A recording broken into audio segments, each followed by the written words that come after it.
kippt ab nach links, geht aber aus dem Kornschieber raus. Das muss man erst. The steady rhythm of the heart monitor was the first sound Vincent Moretti heard. Beep, beep, beep. Each pulse echoed in the darkness of his consciousness like a distant drum calling him back to the world of the living. His eyelids felt impossibly heavy, as if weighted down by lead, but something primal inside him fought to open them. Survival instinct. The same instinct that had kept him alive in a world where trust was a luxury and betrayal was currency. When his eyes finally cracked open, the harsh fluorescent lights of the hospital room stabbed into his vision. Vincent winced, his head throbbing with a pain so intense it felt like his skull was splitting apart. The sterile smell of antiseptic filled his nostrils, mixing with the faint scent of industrial cleaning products. Everything was white and gray. The walls, the ceiling, the thin blanket covering his body. Only the gentle patter of rain against the window added any color to the scene, the droplets catching the amber glow of the New York City streetlights below. He tried to move his right arm and immediately felt the tug of an IV line. His left hand instinctively went to his head, fingers brushing against thick bandages wrapped around his skull. The memories came flooding back in fragmented pieces, like a shattered mirror reflecting moments of horror. The restaurant, the private room, the meeting with the Castellano family representatives. He'd been negotiating a territory agreement, something routine, something that should have been safe. Marco had checked the venue twice. The security had been thorough, and then chaos. The door had burst open. Not the Castellanos.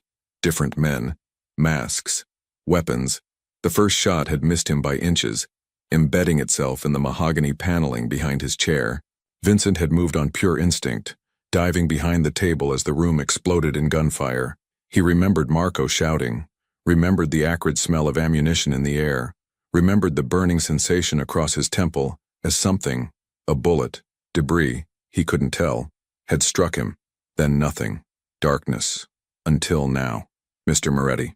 A calm, professional voice pulled him from his thoughts. Can you hear me? Vincent's eyes focused on the figure standing beside his bed. A doctor, late 50s, with gray hair and tired eyes that had probably seen too many nights like this one. He wore a white coat with a name tag that read, Dr. Samuel Chen, and he held a small flashlight in his hand. I can hear you, Vincent managed to say, his voice rough and dry like sandpaper. His throat burned with the effort. Good. That's very good. Dr. Chen leaned forward, shining the light into Vincent's eyes one at a time. Follow the light with your eyes, please. Don't move your head. Vincent complied, tracking the beam as it moved left, then right, then up and down. The doctor nodded, apparently satisfied with what he saw. You're a very lucky man, Mr. Moretti. The bullet grazed your temple, causing a significant concussion and a fractured skull, but it didn't penetrate. Another inch to the right and we wouldn't be having this conversation. Lucky. Vincent almost laughed at the word, but the pain in his head made him think better of it. There was nothing lucky about being targeted in what should have been a secure location. Nothing lucky about having enemies bold enough to attempt such a brazen attack. No, luck had nothing to do with his survival, only skill, reflexes honed by years of living in the shadows, and perhaps a twist of fate that he wasn't ready to examine too closely. How long have I been out? Vincent asked. 36 hours, Dr. Chen replied, making notes on a tablet. We kept you sedated for the first 24 to allow the swelling in your brain to reduce. You're stable now, but I need to ask you some questions to assess your cognitive function. Is that all right? Before Vincent could respond, the door to his room opened and a familiar figure stepped inside. Marco Benedetti, his right-hand man, his most trusted lieutenant, the man who had been by his side for 8 years. Marco was in his early 40s, built like a heavyweight boxer, with a face that looked like it had been carved from granite. He wore an expensive charcoal suit that did little to soften his intimidating presence. Boss, Marco said, his voice thick with emotion that Vincent had rarely heard from the man. Thank God, we thought... He stopped himself, clearing his throat. The doctor said you might not wake up. Vincent studied Marco's face carefully. The relief appeared genuine. The slight tremor in his hands, the redness around his eyes suggesting sleepless nights, the way he gripped the doorframe as if needing support. But Vincent Moretti hadn't survived 3 decades in the underworld by taking appearances at face value. In his world, the most convincing performances often came from those with the most to hide. Give us a moment, Marco, Dr. Chen said firmly. I need to complete my evaluation. Marco nodded and stepped back into the hallway, but not before catching Vincent's eye. There was something in that look. Concern, yes, but also something else. A question? Anxiety? Vincent filed it away in his mind for later analysis. Dr. Chen proceeded with his examination, asking Vincent a series of questions. What's your name? Vincent Moretti. What year is it? 2024. Who's the president? Vincent answered mechanically, his mind already working on a different problem entirely. Someone had tried to eliminate him. The attack had been coordinated, professional, and worst of all, it had happened at a location that only a handful of people knew about. The meeting with the Castellanos had been arranged less than 48 hours in advance. The venue had been chosen by Marco personally. Only his inner circle had been aware of the time and place, which meant the traitor was close, very close. Mr. Moretti? Dr. Chen's voice interrupted his thoughts. Did you hear my question? I'm sorry, could you repeat it? The doctor's brow furrowed slightly. I asked if you remember what happened before you lost consciousness, the events leading up to your injury. And in that moment, as Dr. Chen looked at him with clinical concern, as Marco waited anxiously in the hallway, as the rain continued to fall against the windows of his private hospital room, Vincent Moretti had an idea. It was risky, perhaps even dangerous, but it was also brilliant in its simplicity. What if he didn't remember? What if the concussion had done more damage than the doctors realized? What if Vincent Moretti, the feared boss of one of New York's most powerful criminal organizations, had woken up with no memory of who he was, what he did, or who had tried to eliminate him? The thought crystallized in his mind with perfect clarity. Everyone would lower their guard. The traitor, thinking Vincent was vulnerable and ignorant, might make a mistake. The loyal ones would reveal themselves through their actions rather than their words. And most importantly, he would see who truly cared about him as a person, not just as a source of power and protection. Vincent let his expression shift, allowing confusion to cloud his features. I'm not sure, he said slowly, as if struggling to piece together fragments. There was a room, people talking, then loud noises. Everything went dark. He brought his hand to his head again, wincing. It's all fragmented, like trying to remember a dream. Dr. Chen's expression grew more serious. That's not uncommon with head trauma. Some memory loss is to be expected. Can you tell me what you do remember? About yourself? Your life? This was the crucial moment. Vincent had to make it believable. He let several seconds pass, his face showing the strain of someone trying to grasp at memories that weren't there. My name is Vincent Moretti. I live in New York. He paused, making it look like he was struggling. I run businesses. Import, export, real estate. All technically true. His legitimate fronts. But the details are hazy. And the people. I know Marco. He works with me, but I can't quite remember. He trailed off, selling the performance. Dr. Chen exchanged a look with the nurse who had quietly entered the room.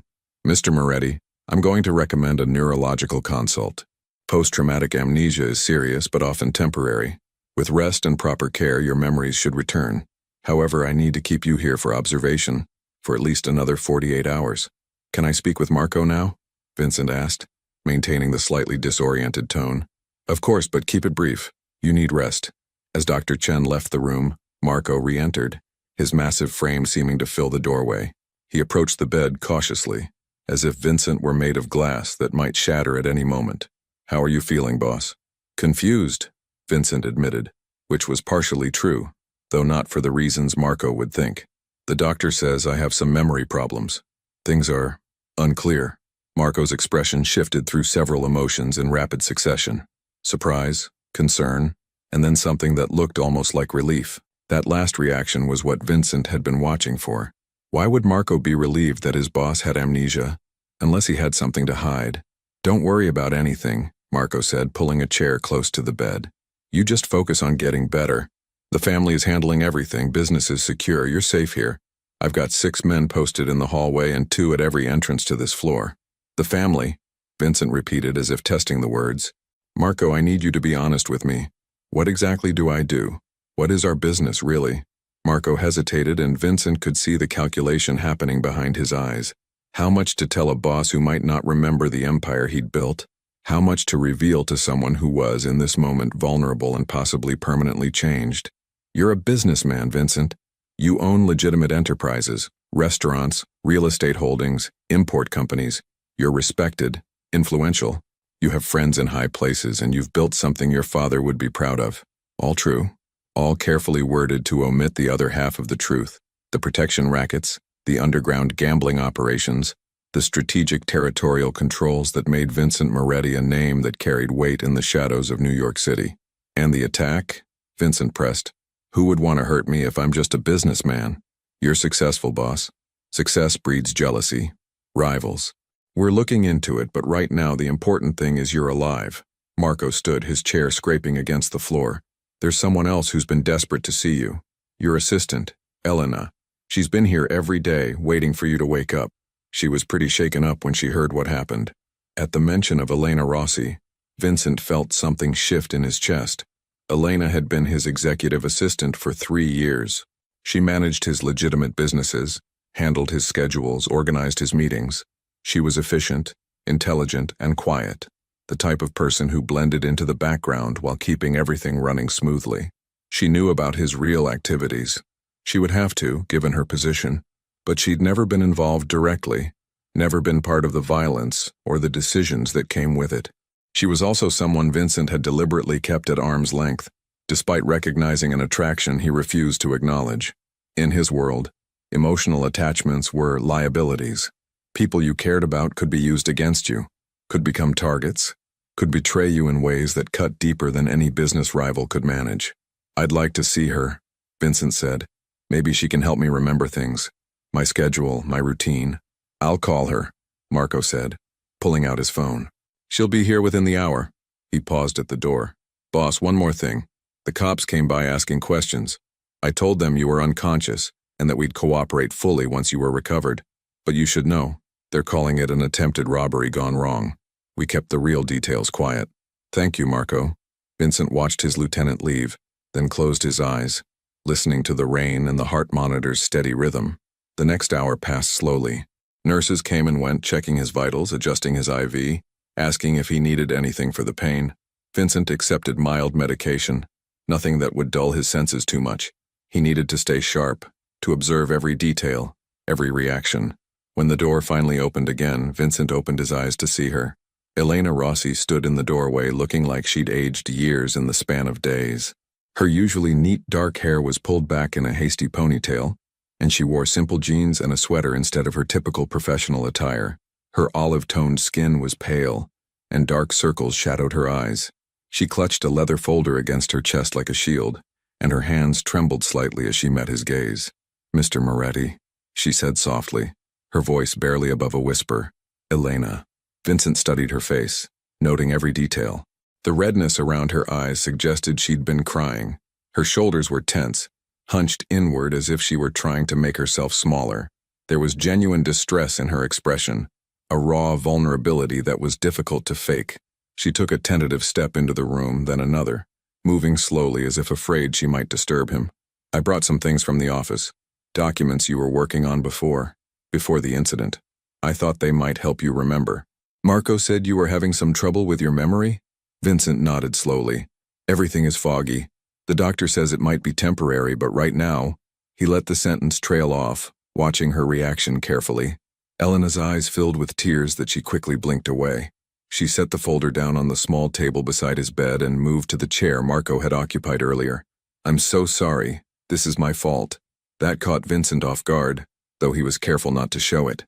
Your fault? Why would you say that? I was the one who confirmed your schedule that day. I sent the meeting details to Marco for security clearance. If I had been more careful, if I had double-checked the venue, maybe... Her voice broke, and she pressed her hand to her mouth, trying to compose herself. Vincent's mind raced. Was this a confession?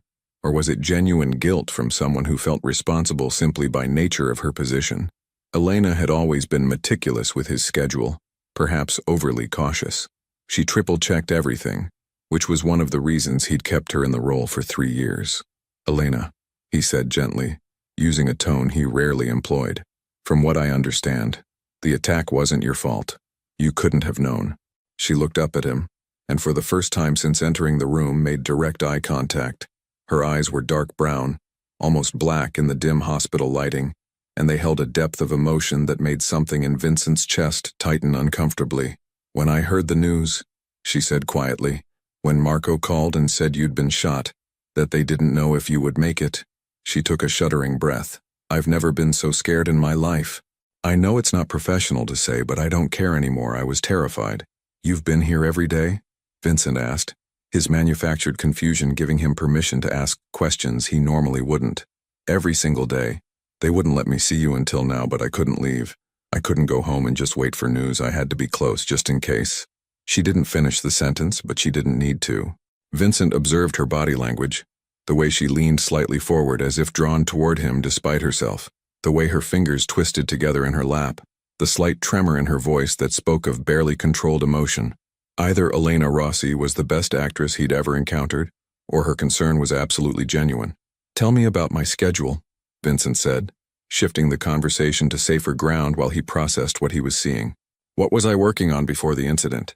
Elena visibly gathered herself, straightening her posture and adopting a more professional demeanor, though her eyes remained red-rimmed. You had several meetings scheduled that week. Monday was the real estate closing on the property in Brooklyn. That went well. Tuesday, you met with your accountants about the restaurant holdings. Wednesday was supposed to be the meeting with the Castellano representatives about the shared interests in the waterfront development project. All coded language. The shared interests in waterfront development was actually a negotiation about territorial boundaries and profit sharing from dock operations. But Elena delivered it as if discussing legitimate business, which was smart given that hospital rooms might have ears. And after Wednesday? Vincent prompted. You were supposed to have Thursday free. You'd mentioned wanting to personally inspect the new Italian restaurant you acquired in Queens. Friday was the charity gala, the one benefiting the Children's Hospital. You were one of the sponsors. She opened the folder and pulled out a sleek planner. I have everything documented here if you want to review it. Vincent took the planner, flipping through pages filled with Elena's neat handwriting. Appointments, notes, reminders. 3 years of his life organized and archived by this woman who sat beside his hospital bed, looking like her world had nearly ended. Elena, he said, setting the planner aside. Marco mentioned you were shaken up, but you seem like you're taking this very personally. Can I ask why? It was a bold question, one that crossed the professional boundaries he'd always maintained with her. But his supposed amnesia gave him license to ask things the old Vincent Moretti would never have voiced. Elena looked down at her hands, her fingers still twisted together. When she spoke, her voice was so soft he almost missed it. Because you matter to me, Mr. Moretti. More than you know. More than I should probably admit. The words hung in the air between them, heavy with unspoken meaning. Vincent felt his carefully constructed walls trembling, felt something unfamiliar stirring in his chest. He'd spent years keeping everyone at a distance, trusting no one completely, allowing no one close enough to truly hurt him.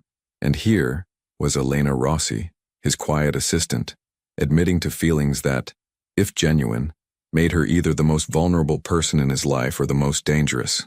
Before he could respond, his phone, which Marco had left on the bedside table, buzzed with an incoming message. Elena reached for it automatically, a habit born from 3 years of managing his communications. It's from Carlo Russo, she said, her brow furrowing as she read. He's asking about your condition and says he needs to speak with you urgently about the situation. She looked up at Vincent. Should I respond? Carlo Russo, one of his oldest associates, someone who'd been with the organization since Vincent's father ran things. Loyal, or so Vincent had always believed. But loyalty could be bought, and old friends sometimes made the most effective traders. Tell him I'm recovering but not taking calls yet. Doctor's orders. Elena typed the response quickly, her professional efficiency reasserting itself. But Vincent noticed the way her hands still trembled slightly, the way she kept glancing at him as if to reassure herself he was really there, really alive. They sat in silence for a moment, the only sounds the persistent beep of the heart monitor and the rain that had intensified into a proper storm outside. Lightning flickered in the distance, briefly illuminating the room in stark white light before plunging it back into the amber glow of the bedside lamp. Elena, Vincent said quietly, I need to ask you something, and I need you to be completely honest with me. Given my memory situation, I need to know who I can trust.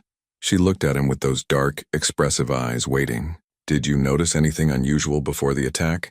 Anything out of place? Any strange requests or changes to my schedule? Elena's expression shifted, a flicker of something, fear, guilt, passing across her face before she could hide it. There was something.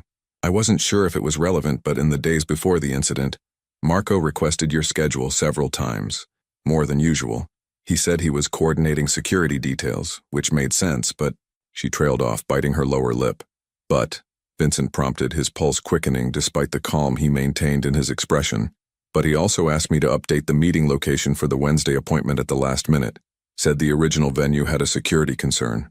I thought it was odd because he'd already approved the first location, but I didn't question it. He's your head of security, after all. Vincent's mind was racing now. Marco had changed the venue. Marco had known the new location. And Marco had been conspicuously absent from the actual attack.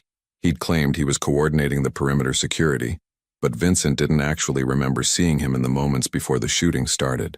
Did you tell anyone else about the location change? Vincent asked, keeping his tone casual despite the importance of the question. Only you, in the updated schedule I sent to your personal email that morning. No one else should have known except you, me, and Marco. Except Vincent didn't check his email that morning. He'd been dealing with an issue at one of his restaurants and had relied on Marco's briefing about the meeting location, which meant the information had come directly from Marco, who had also been the only one to know the change in venue. The pieces were falling into place, forming a picture Vincent didn't want to see but couldn't ignore. Marco, his right hand, his trusted lieutenant for 8 years, had set him up. The location change, the convenient absence, the slightly too relieved expression when he learned about the amnesia. It all pointed to one conclusion. But Vincent needed more than suspicion.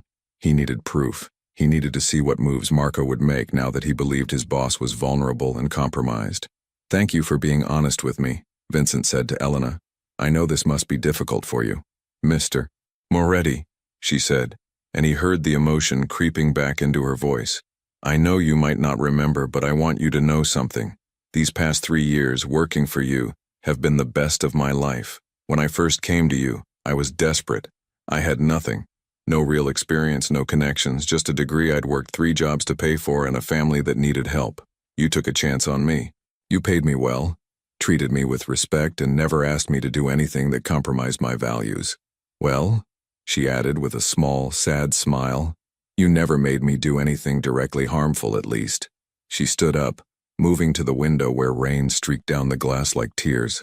I know what you do, Mr. Moretti. I'm not naive. I've seen enough, heard enough, to understand that your business isn't all legitimate. But I've also seen you donate anonymously to schools in your old neighborhood. I've watched you give jobs to people no one else would hire. I've seen you protect people who had no one else to turn to. She turned to face him, her silhouette backlit by the storm outside. You're not a good man by conventional standards, but you're not the monster people might think you are either. Vincent stared at her, genuinely moved despite himself. In all his years, no one had ever described him quite like that, with such clear-eyed honesty about his flaws paired with such adamant defense of his character. Not his father, not Marco, not any of the dozen people who claimed loyalty while they profited from his protection.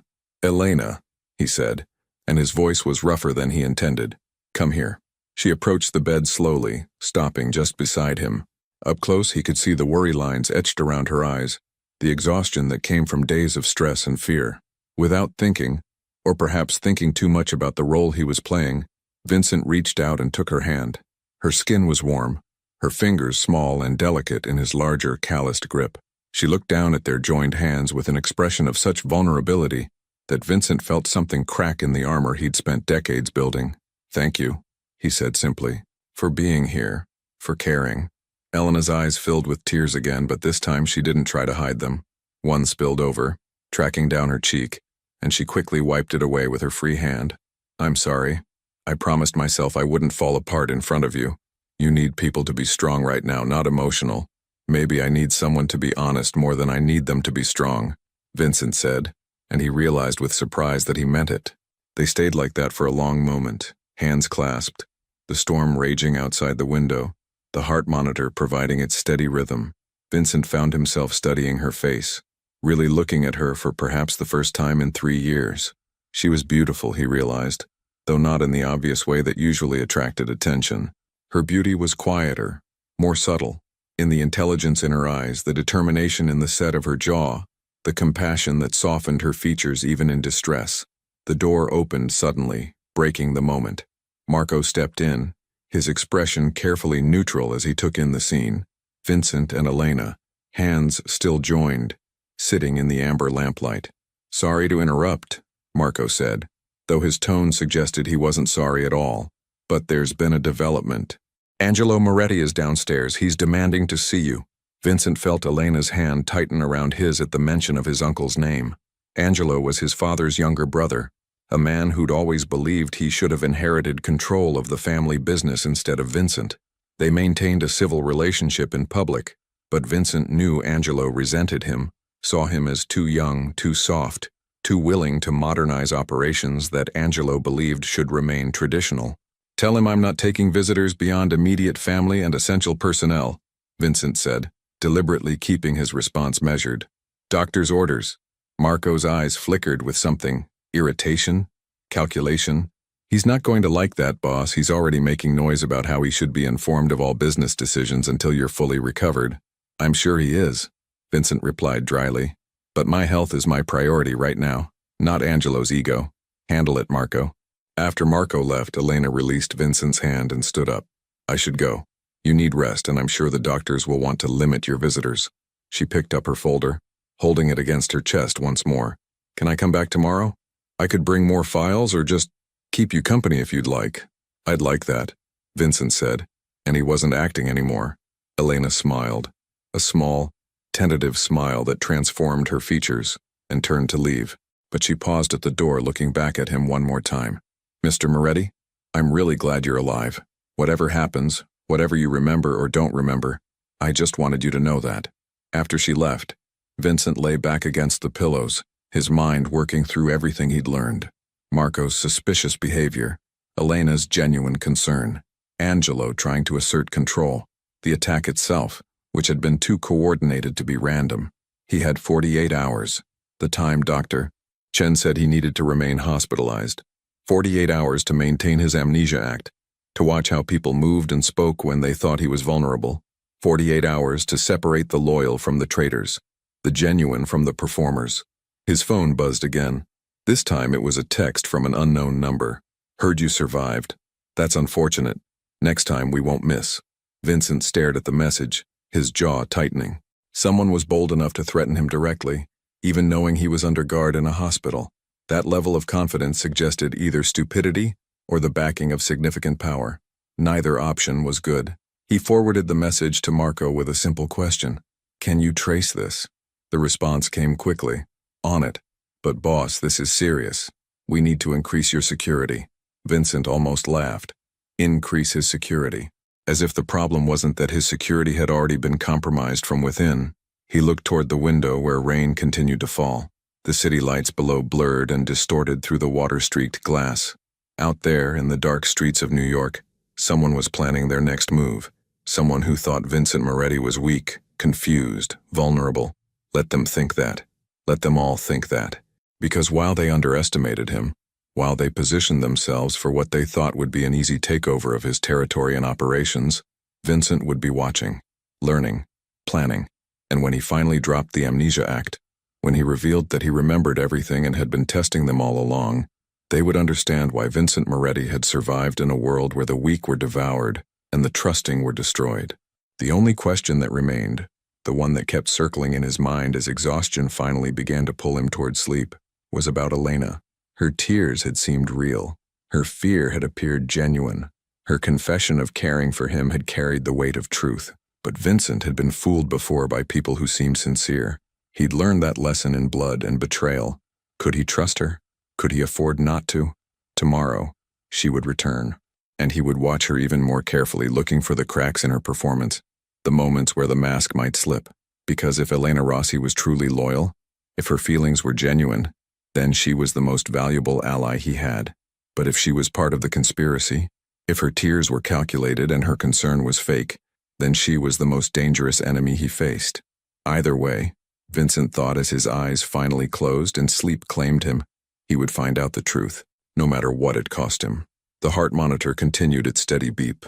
The rain continued to fall, and in a hospital room high above the streets of Manhattan, a mafia boss who everyone believed had lost his memory began planning his next move in a game where the stakes were life, death, and the one thing he'd never expected to find, the possibility of someone who actually cared about him, not his power.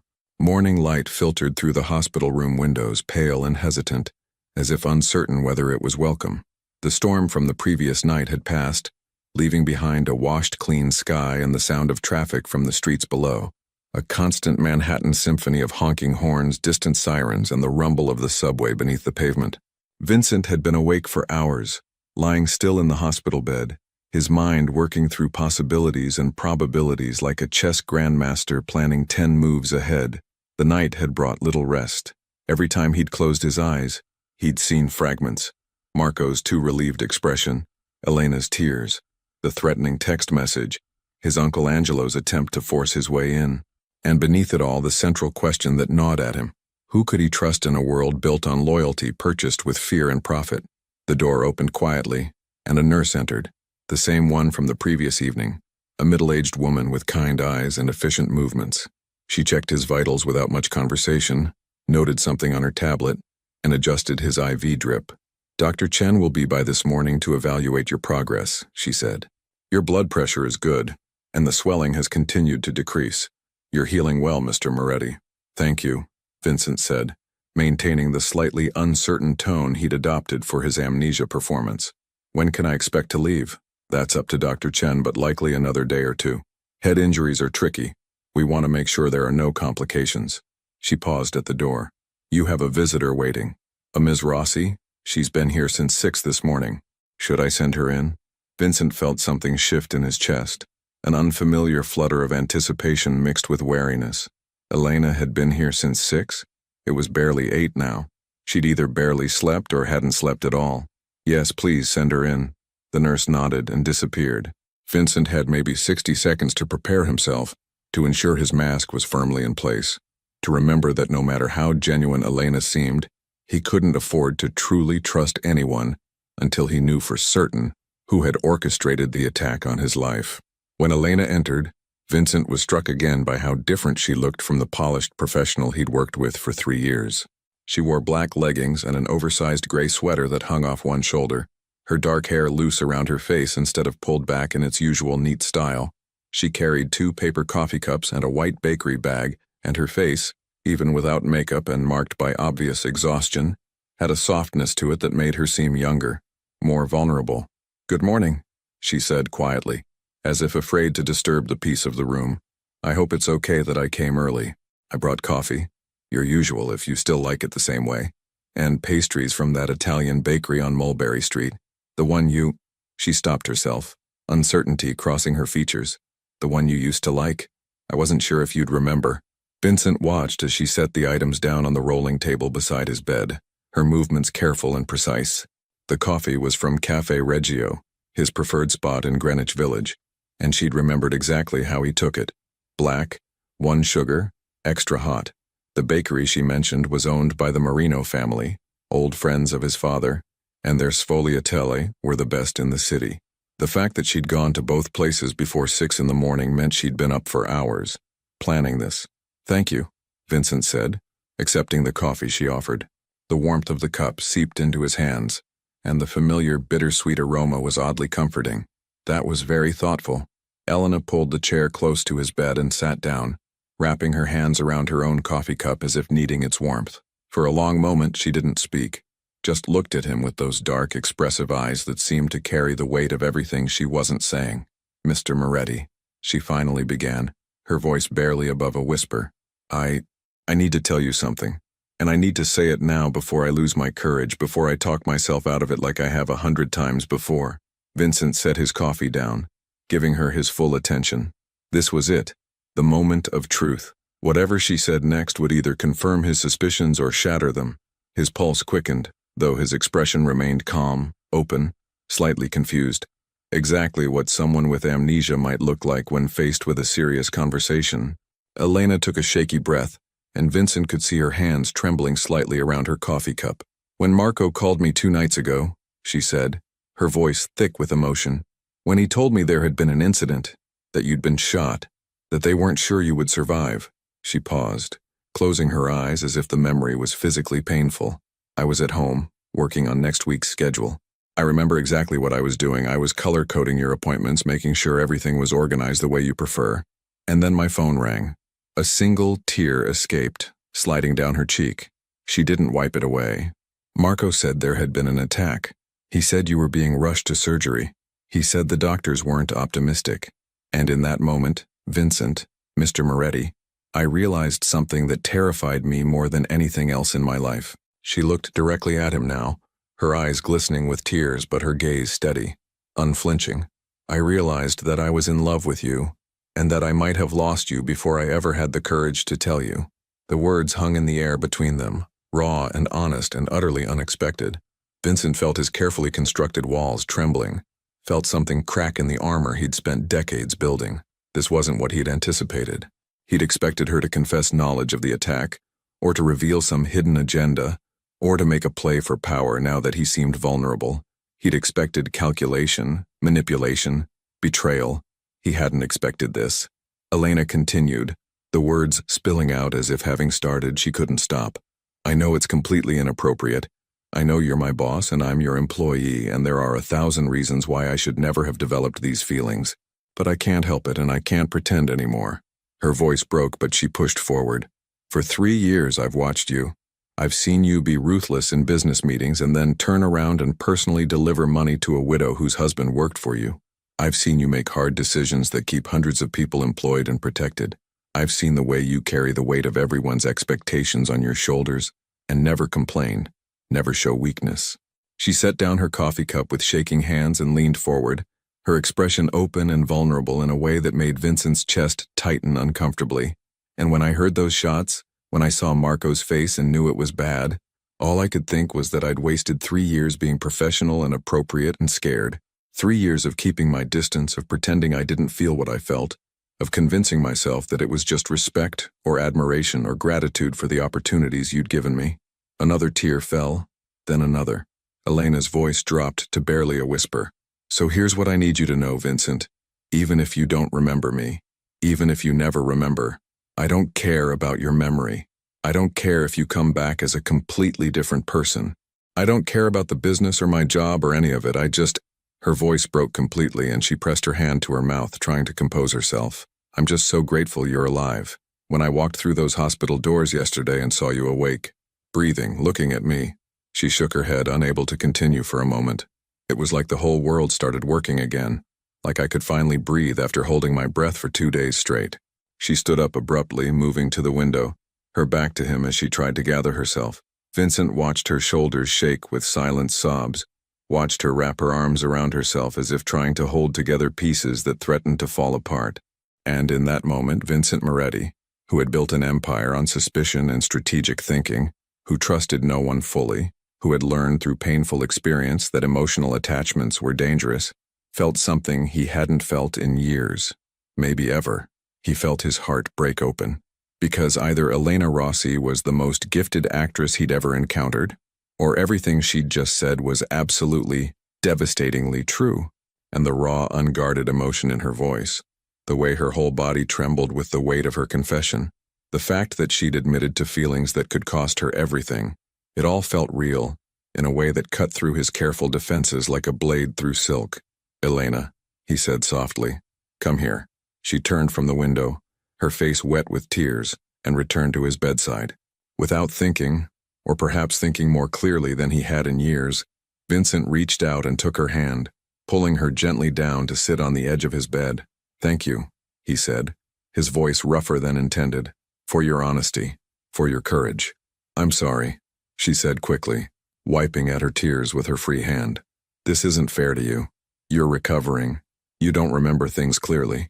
And here I am, dumping all of this emotional weight on you. I shouldn't have. No, Vincent interrupted, surprising himself. I'm glad you told me, because here's what I'm realizing. Whether I remember everything or not, whether my memories come back tomorrow or never, I need to know who the real people in my life are. Not the roles they play or the masks they wear, but who they actually are when everything else is stripped away. He studied her face, noting every detail, the genuine distress in her expression, the way she looked at him like he was something precious and fragile, the absence of any calculation or hidden agenda in her eyes. And what I'm seeing right now, he continued, choosing his words carefully, is someone who cares. Not about what I can do for her, not about position or power or protection, just cares. About me, the person. Fresh tears spilled down Elena's cheeks, but she was smiling now, a small, tremulous smile that transformed her features. You are worth caring about, Vincent. I wish you could see yourself the way I see you. They sat in silence for a moment, hands still clasped, something fundamental shifting between them. Vincent knew he should pull back, should maintain professional distance, should remember that this woman, no matter how genuine she seemed, could still be part of the conspiracy against him. But he couldn't quite make himself let go of her hand. The moment was broken by a knock at the door. Marco entered without waiting for permission, his expression shuddering when he saw Elena sitting on the edge of Vincent's bed, their hands intertwined. Sorry to interrupt, Marco said, though his tone suggested otherwise. But we need to discuss security arrangements for when you're discharged, boss. And there are some business matters that require your attention, or at least your authorization for me to handle them. Vincent reluctantly released Elena's hand, watching as she quickly composed herself, wiping away the last traces of tears and moving back to the visitor's chair. The transformation was remarkable. Within seconds, she'd shifted from vulnerable to professional, though Vincent could still see the emotion swimming beneath the surface. What matters? Vincent asked, maintaining his uncertain, slightly foggy tone. Marco pulled out his phone, scrolling through what appeared to be a list. The shipment from overseas, the one scheduled for this Friday. The distributor wants confirmation that we're still proceeding given the circumstances. The property deal in Brooklyn needs your signature by end of business today, or we lose the deposit. And Angelo has been calling every hour demanding a meeting. He's claiming that family protocol requires him to step in as acting head until you're fully recovered. Vincent noted Elena's barely perceptible stiffening at the mention of his uncle. Interesting. She clearly didn't trust Angelo, which suggested good instincts on her part. Tell the overseas contact to proceed as planned, Vincent said, making it up as he went while sounding uncertain about his own decisions. Elena, do you know anything about the Brooklyn property? She nodded, pulling out her phone. I have the contract details and the lawyer's information. I can bring the documents here for your signature if you'd like. The closing is routine. It's the warehouse space you wanted for the import business expansion. More coded language. The warehouse was almost certainly for storage of items that couldn't be kept in more legitimate locations.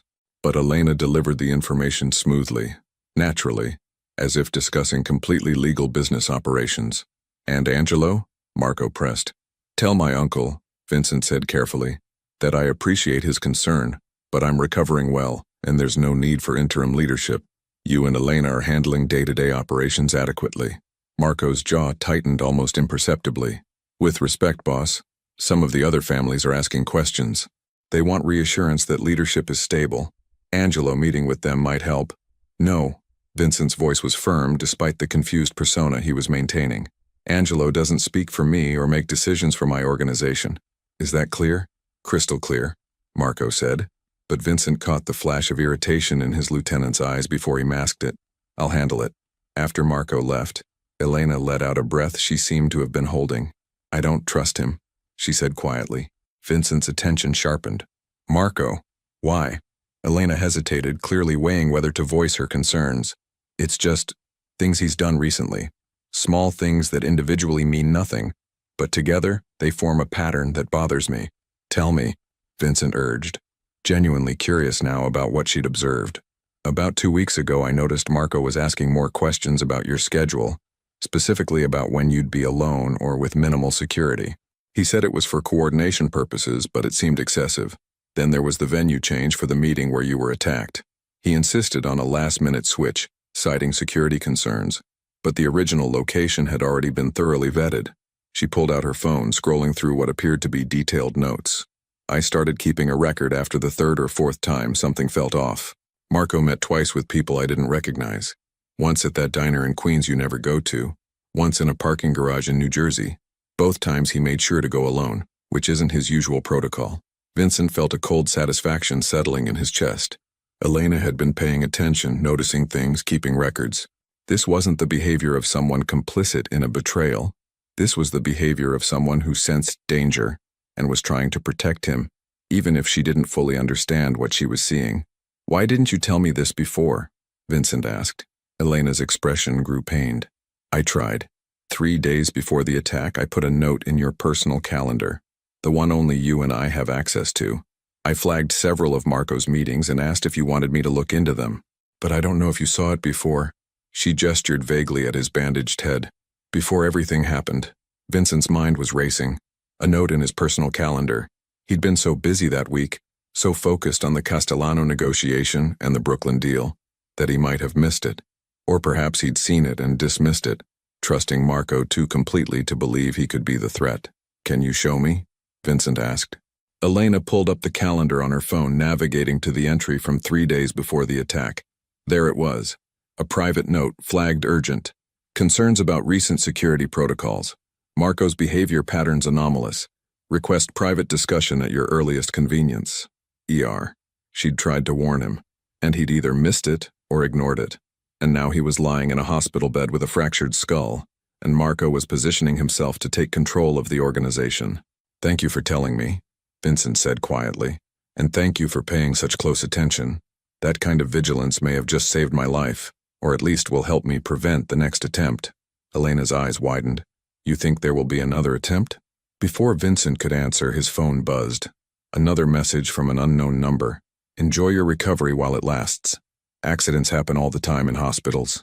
Vincent felt ice slide through his veins. Someone was watching, monitoring his condition, and brazen enough to send direct threats. He forwarded the message to his personal security team, the men he trusted more than Marco, the ones who'd been with him since before his father's death. Elena read the message over his shoulder, and he felt her hand grip his arm.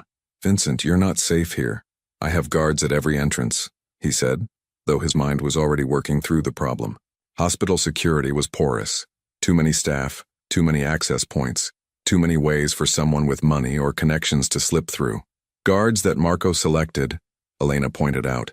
If he's the one behind this, or even just connected to whoever is, then those guards might not be as loyal as you think. She was right. Vincent hadn't personally vetted the security detail in the hospital. He'd been unconscious when they were assigned, and Marco had handled all the arrangements. What do you suggest? Vincent asked, curious to see how she'd think through the problem. Elena was quiet for a moment, her brow furrowed in concentration. We need people here who are absolutely, unquestionably loyal to you. Not to the organization, not to the money. To you personally. Who do you trust completely? Vincent considered the question. Who did he trust? The list was shorter than it should be for someone in his position. My personal driver, Tommy. He's been with me for 12 years, since before I took over from my father. And there's a woman, Sophia, who runs one of my restaurants. She's known me since I was a child.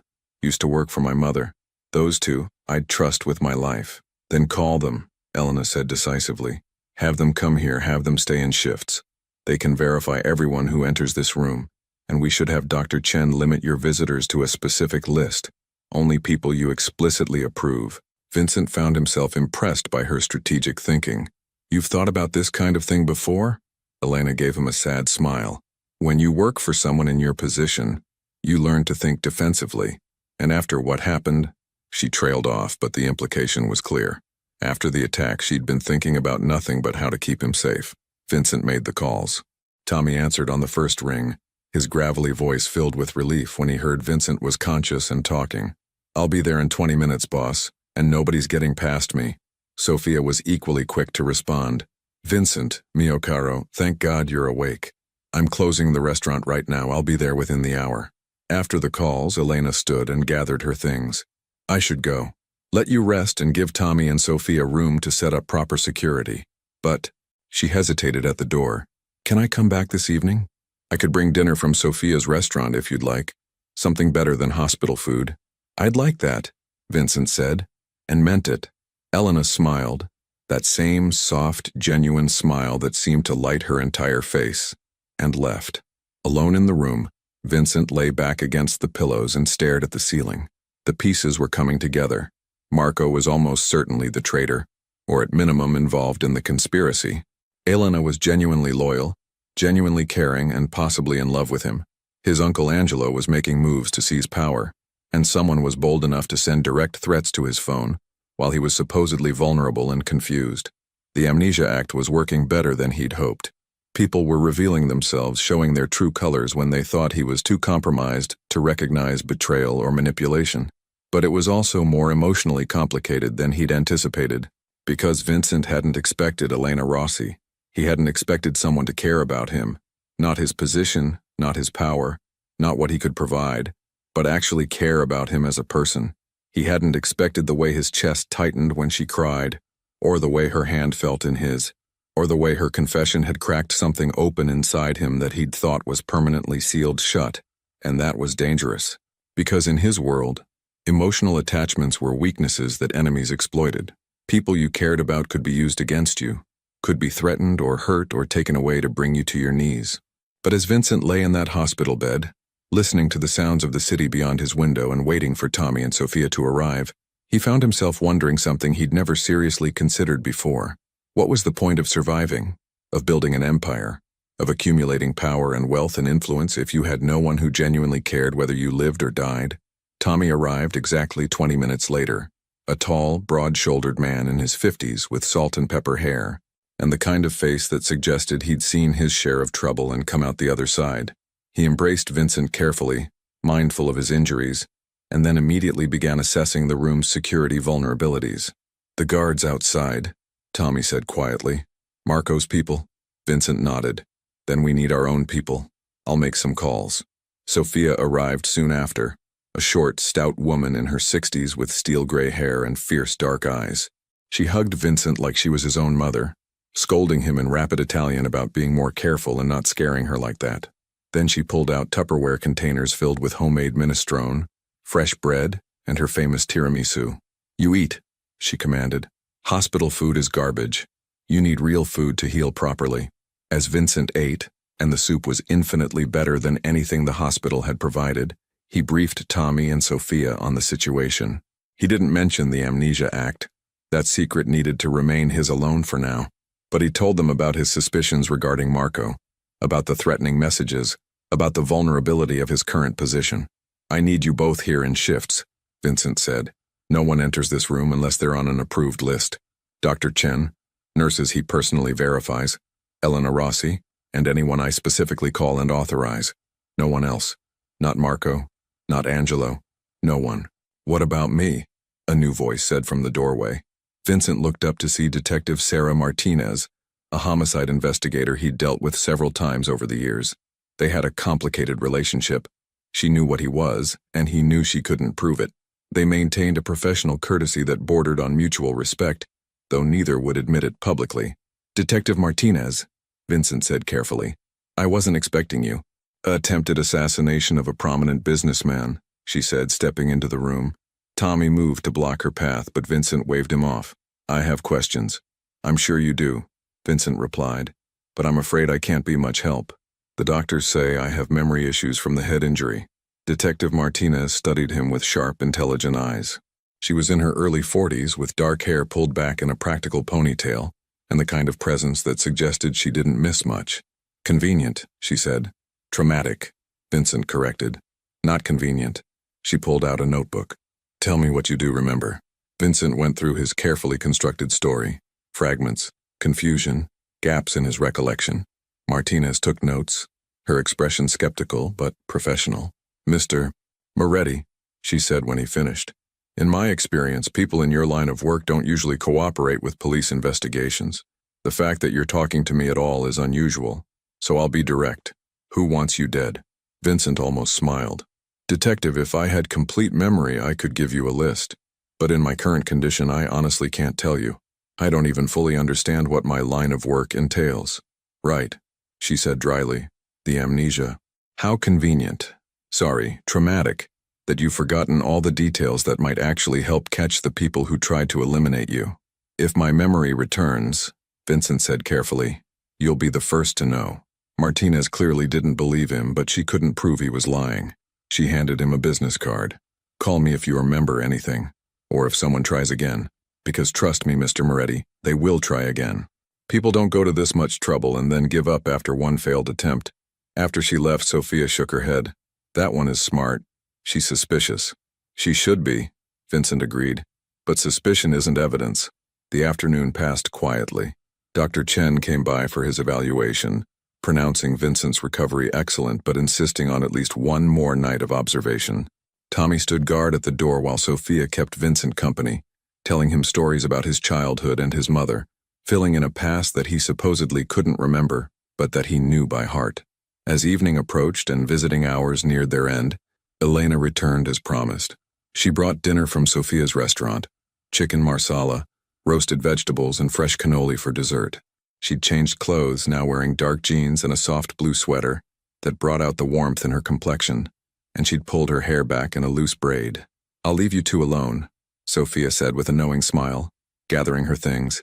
"Tommy and I will be right outside if you need anything. Elena, make sure he eats all of it." After Sophia left, Elena set up the food on the rolling table, arranging everything with care. They ate in comfortable silence for a while, the food as delicious as Vincent remembered, though he was careful to act like he was discovering it for the first time. "This is incredible," he said honestly. "Did I eat here often?" "At least twice a week," Elena replied. "Sophia's restaurant was your favorite. You said it reminded you of your mother's cooking." She paused, then added softly, "She passed away when you were 16. Cancer. You never really talk about it, but I know it affected you deeply." Vincent nodded, caught off guard by the genuine sympathy in Elena's voice. She wasn't using his mother's death as a manipulation. She was simply sharing information she thought might help him understand himself better. They talked as they ate, Elena filling in details about his life, his preferences, his habits.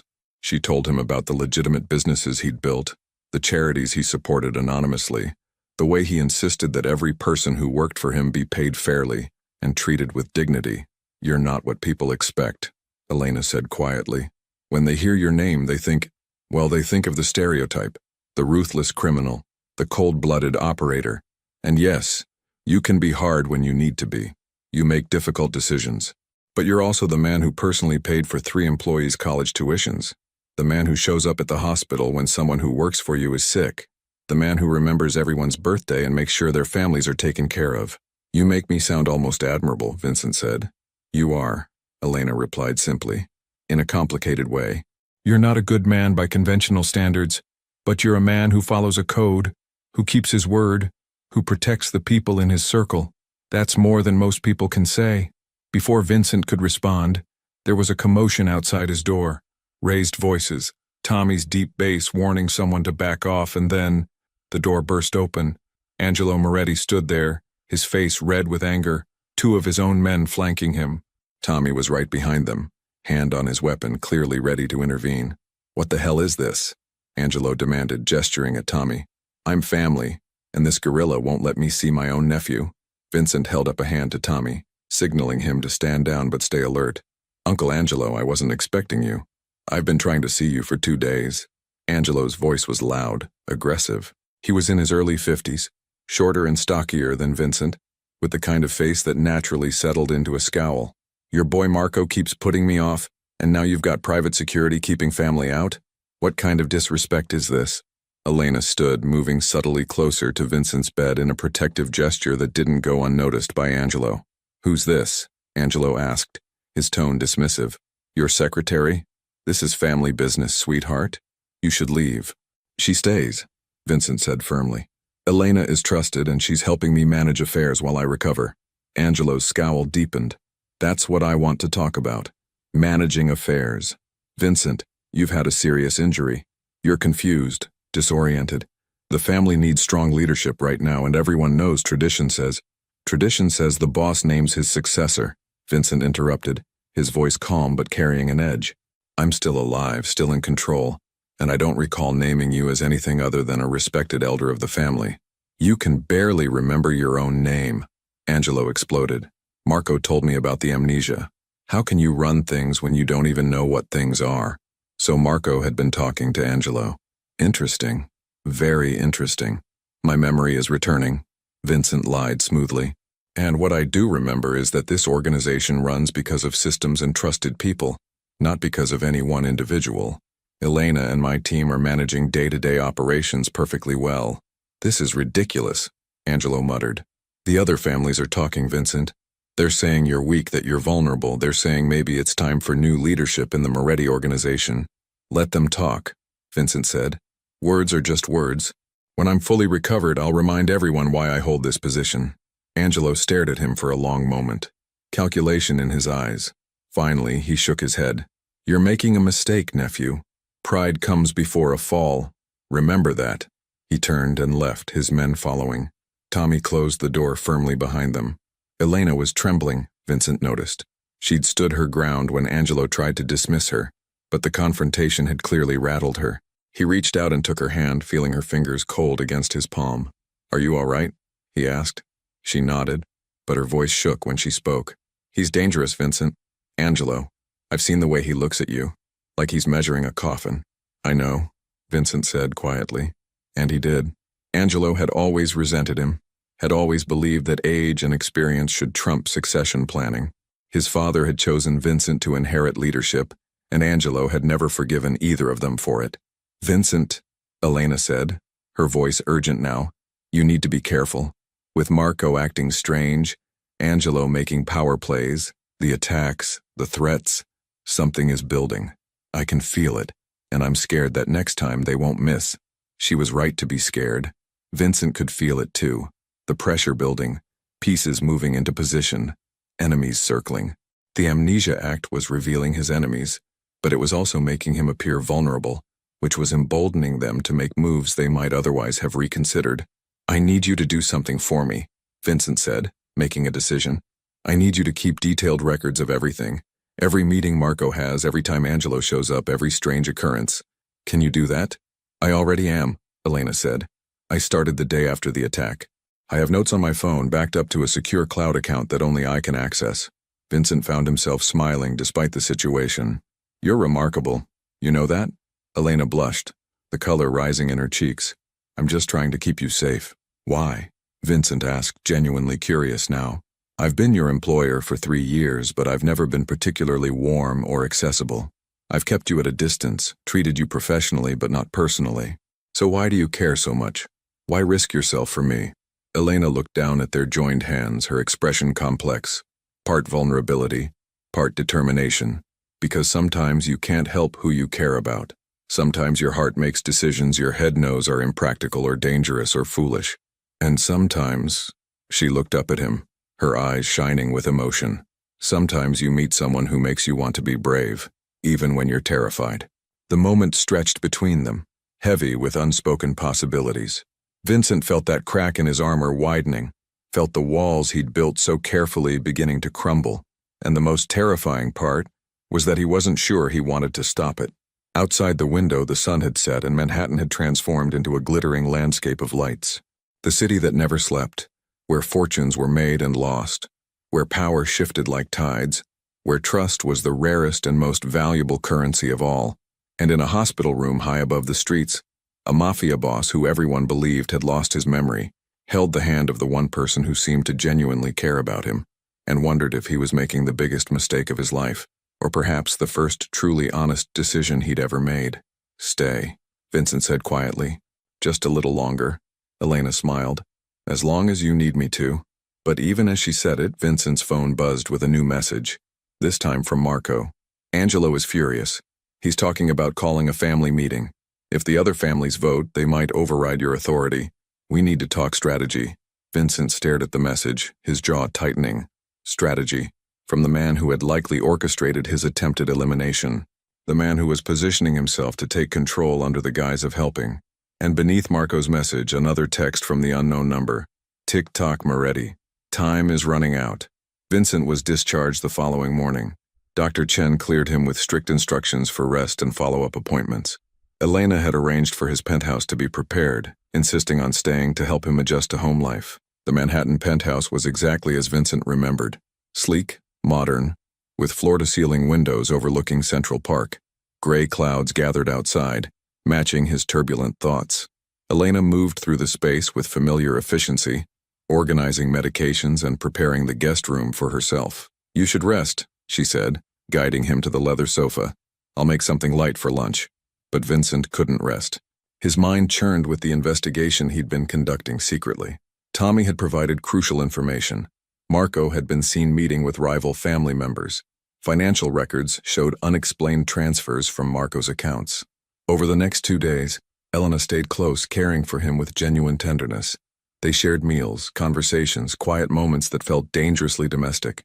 Vincent found himself watching her, The way she hummed while cooking, how she checked on him constantly, the softness in her eyes when she thought he wasn't looking. But the evidence against her kept nagging at him. Tommy discovered Elena had been transferring significant amounts of money to an offshore account. The transaction started 3 months before the attack. Marco had provided phone records showing Elena had called an unknown number the day before the assassination attempt. Vincent's heart warred with his mind. Everything about Elena felt genuine. Her tears, her confession, her constant care. But the evidence was damning. On the third evening home, Vincent made his decision. He found Elena in the kitchen preparing dinner, her back to him. "Elena, we need to talk." She turned, immediately sensing the shift in his tone. "What's wrong?" "I know about the money transfers," Vincent said, watching her face carefully. "The offshore accounts. The phone calls before the attack." Elena's face drained of color. "Vincent, I can explain." "Then explain." His voice was hard now, the confused amnesia act dropping slightly. "Explain why you've been moving money. Explain why you called an unknown number the day before someone tried to end my life." Tears filled her eyes. "It's not what you think. Please let me show you something."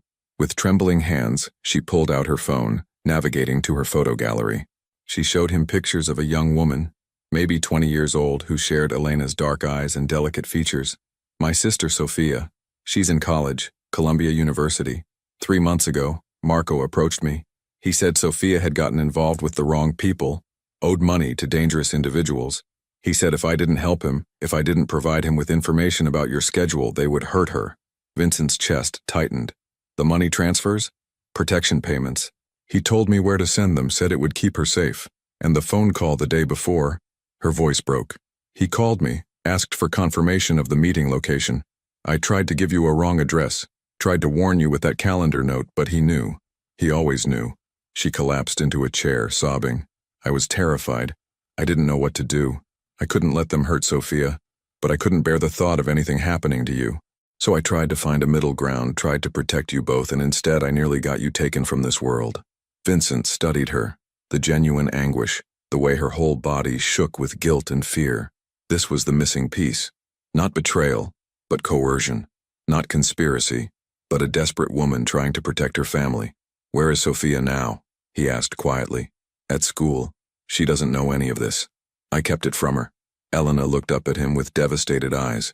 "I understand if you hate me. I understand if you want me gone. I should have told you, should have trusted you to protect us both. Instead, I let Marco manipulate me, and you almost died because of my weakness." Vincent moved closer, kneeling beside her chair. "You're not weak, Elena.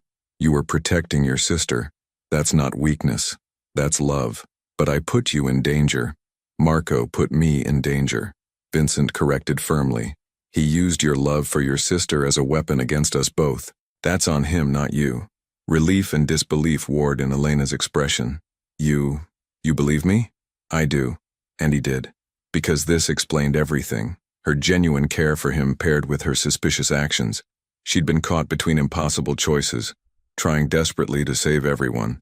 Before he could say more, the penthouse door burst open. Marco stood there with 4 armed men, his face twisted with cold determination. "I'm sorry it has to be this way, boss," Marco said, raising his weapon. "But you were getting too close to the truth. Time to finish what I started." Elena threw herself between Vincent and the weapon. "No!" Marco's eyes widened in surprise, then hardened.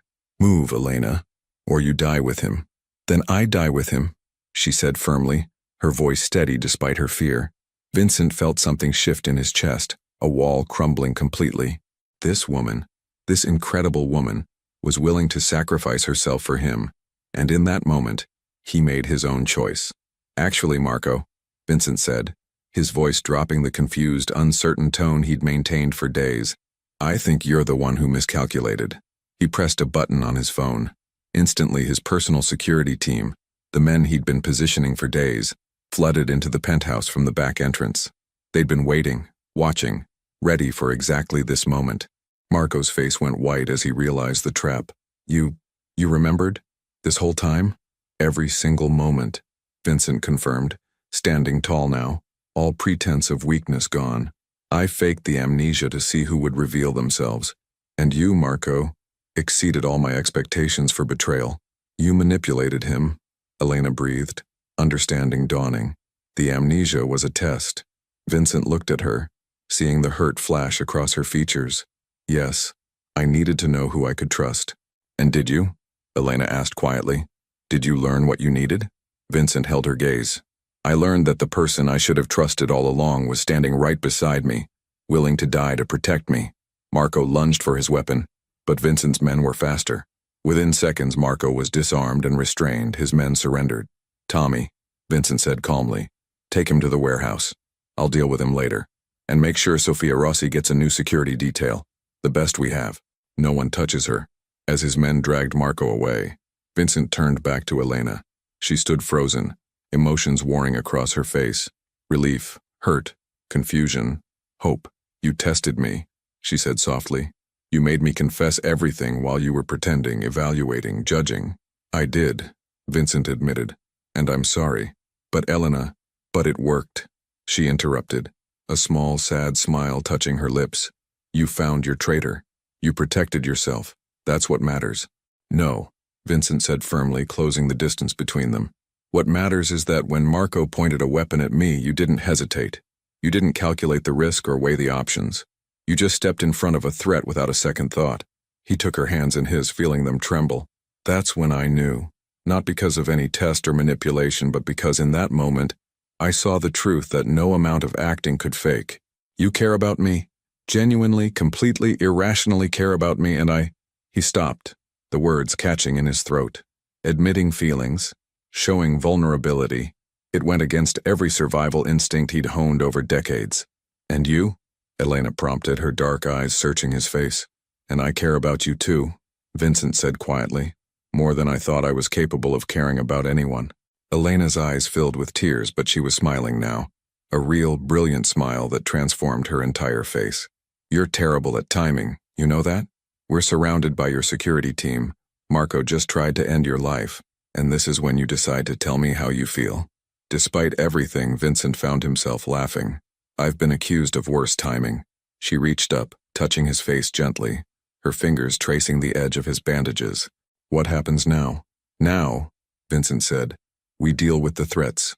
Marco will face consequences. Angelo will be put in his place. The organization will be secured, and your sister will be protected. Truly protected, not manipulated. And us?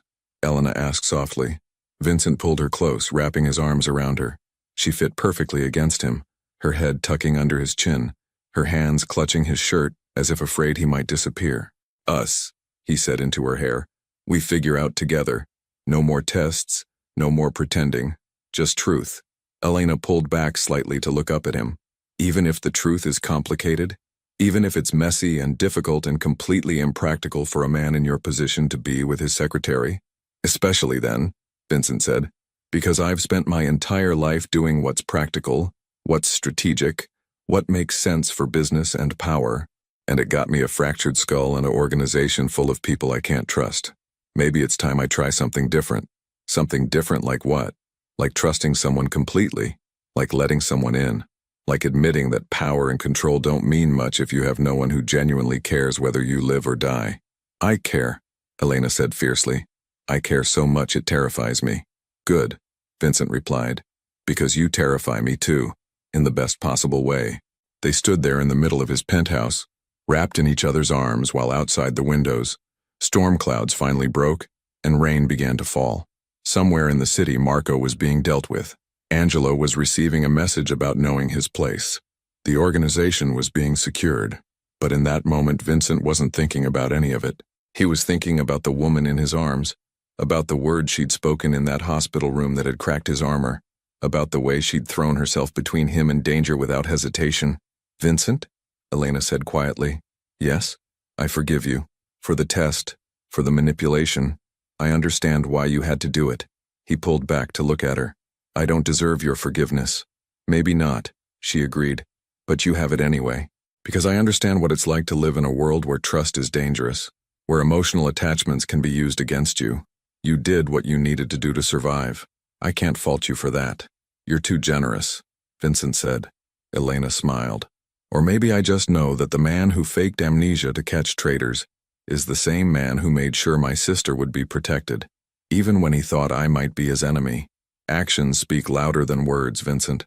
And your actions tell me everything I need to know. Vincent kissed her forehead gently. I promise you, no more tests, no more games, just honesty, even when it's difficult. I'll hold you to that, Elena said. Then, more quietly, what will you do about Marco? Vincent's expression hardened. Marco broke the most fundamental rule. He betrayed family. There are consequences for that, but I won't burden you with the details. I don't want to know, Elena admitted. I know you have to do what you have to do. I've accepted that about you. I don't want to watch you become someone different because of it. I won't, Vincent promised. You keep me grounded, Elena. You remind me there's more to life than power and strategy. The evening wore on. Tommy returned with an update. Marco was secured and talking, providing information about his co-conspirators. Angelo had been summoned for a family meeting the following day, where Vincent would make clear that any challenge to his leadership would be met with decisive action. Sophia had been assigned the best security detail without being told why, believing it was simply a precaution given her sister's employment. Through it all, Elena stayed by Vincent's side, not as his secretary, not as his assistant, but as his partner, equal, trusted, valued. As night deepened and exhaustion finally caught up with them both, Vincent walked Elena to the guest room she'd prepared for herself. Stay with me, he said at the doorway. Just stay. I don't want to sleep alone tonight. Elena understood what he wasn't saying, that after days of testing everyone, of trusting no one, of maintaining a careful facade, he needed the comfort of someone he knew was genuine. I'll stay, she said simply. They lay together in Vincent's bed, Elena curled against his side, his arm around her shoulders.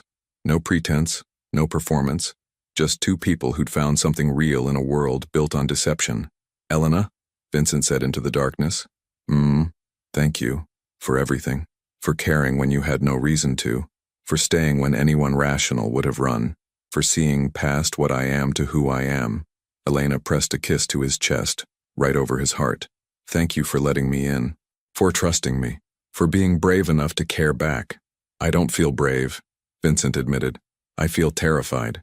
That's how you know it's real, Elena said softly. The things worth having are always terrifying. Outside, the storm intensified, rain lashing against the windows. But inside Vincent's penthouse, wrapped in each other's arms, they'd found something neither had expected. A connection forged not in manipulation or strategy, but in genuine care and hard-won trust. The test was over. The truth had been revealed. And now they would face whatever came next. Together. 3 months later, Vincent stood by his penthouse windows, watching the sunrise over Manhattan. Elena joined him, coffee in hand, her engagement ring catching the light. Any regrets about the Amnesia game? She asked softly. Vincent pulled her close. Just one, that I didn't trust you from the beginning. You trust me now? With everything I am, he replied, kissing her forehead. His organization was stronger, restructured with loyalty over fear. Marco faced justice. Angelo had stepped back,